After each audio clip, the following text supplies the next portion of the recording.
Today, we're going to be seeing if this 3D printing container can hold water.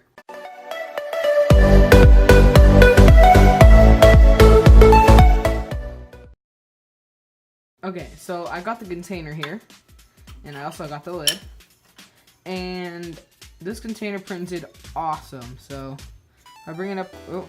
And of course I show you the side that didn't print very good, but this side, look at that, it's awesome.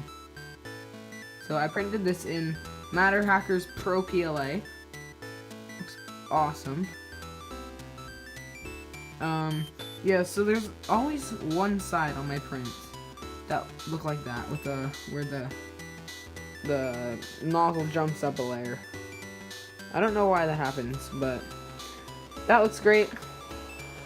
And the lid looks awesome. Okay, so I got the cup here. Now let's fill it with water. So try not to spill. Oh, spill a little. Oh, jump out a little bit there. Okay. Well, there's no water. Hold on.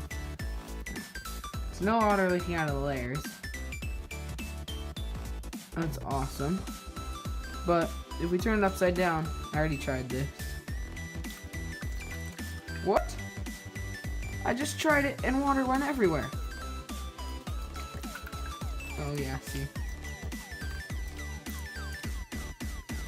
So it's almost watered. Oh no, there's the sweet sauce. Yeah. So sadly, this container isn't watertight. In a future video, I'll try to print a fully watertight container. It probably just needs more threads. Here, I'll show you. More threads.